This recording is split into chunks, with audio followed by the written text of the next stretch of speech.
Alrighty, this is the Trig lecture for worksheets 826 and 827 if all goes as planned. So I'll just jump right into it.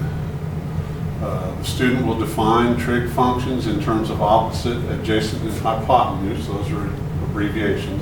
OPP for opposite, ADJ for adjacent, HYP for hypotenuse. And find the values of indicated trig functions using these definitions.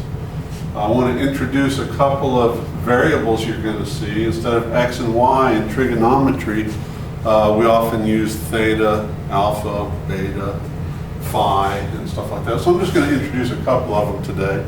This little thing that looks like an egg is called theta. And this little thing that looks like a little fish is called alpha.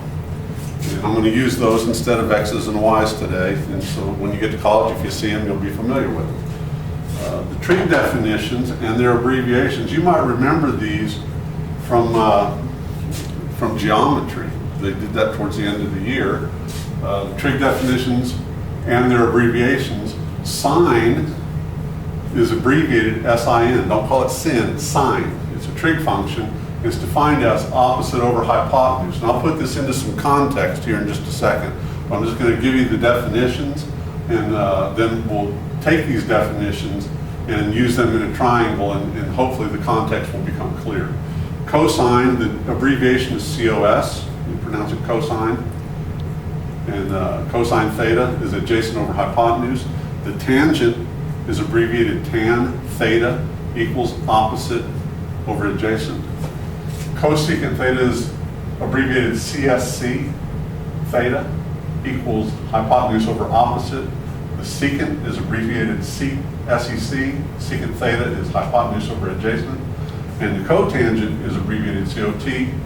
Cotangent theta equals adjacent over opposite. If you'll analyze these for just a second, if I haven't made a mistake in writing them, and Lord knows I may have,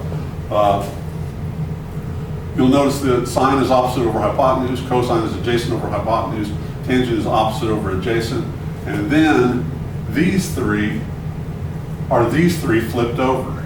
If you flip this over, you get this. If you flip this over, you get this.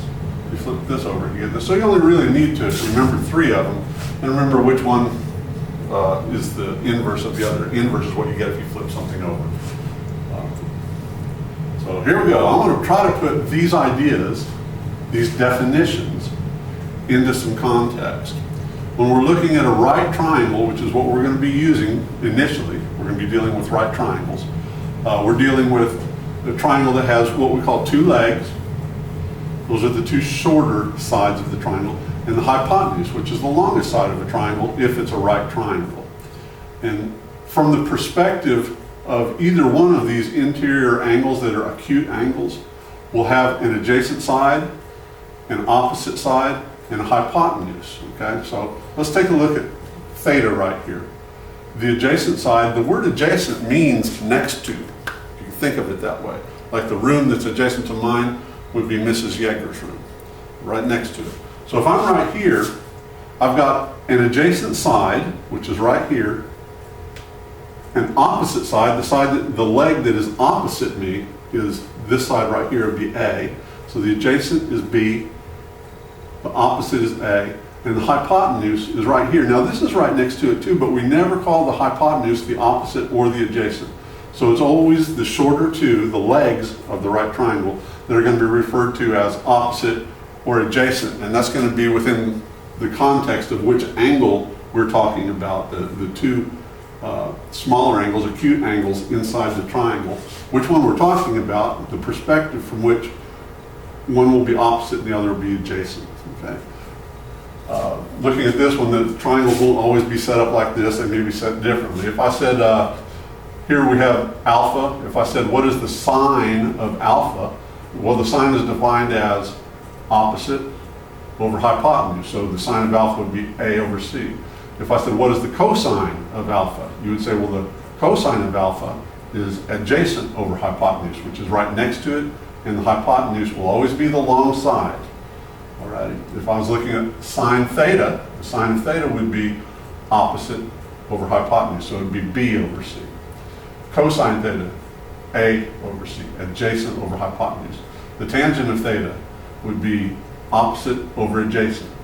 So the legs will be considered opposite or adjacent depending on which of the acute angles you're looking at the triangle from and you're evaluating. And the hypotenuse will always be the hypotenuse. You won't call it opposite or adjacent ever. It will always be just the hypotenuse. So here we go. Let's see if I can put this into a little bit clearer context. Find the values of the trig function indicated. Well, if I'm asked to find the sine of theta, I find theta right here. Theta is defined as opposite. You don't have to write this part. It's just me thinking. Opposite over hypotenuse. And that's not what the answer we're looking for. What we're looking for is opposite over hypotenuse. The opposite side from here. Here's adjacent. Adjacent means right next to it. The opposite over the hypotenuse. So that would be 4 over 5. In this case, we're asked to find the cosine of alpha. So I look over here. Here's alpha.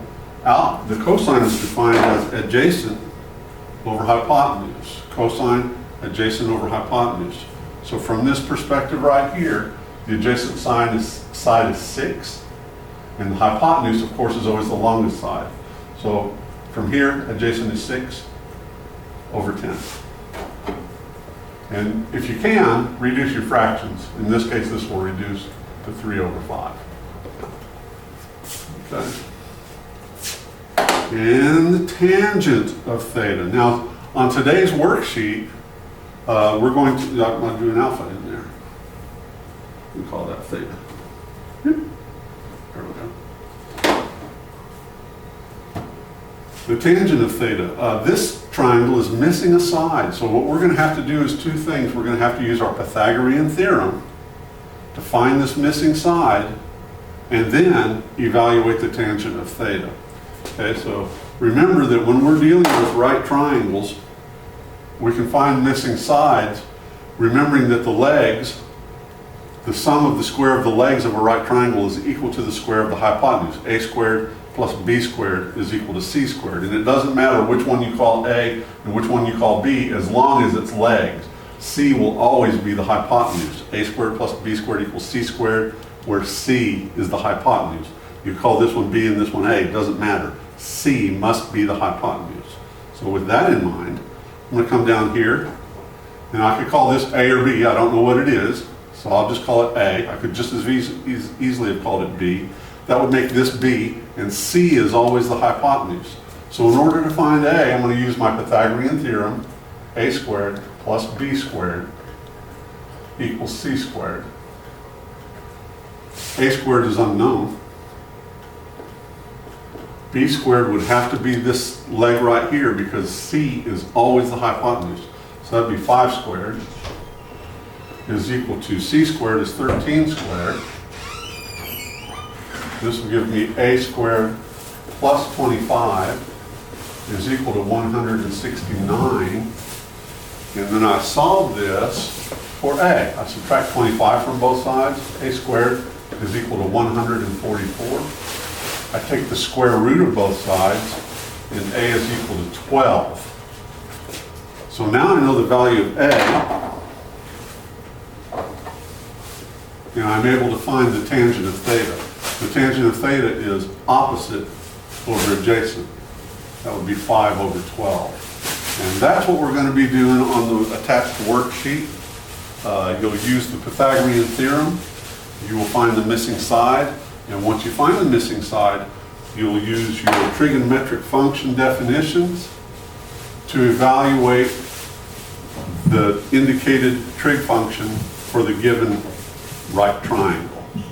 So these are the types of problems you're going to be running into today. Best of luck.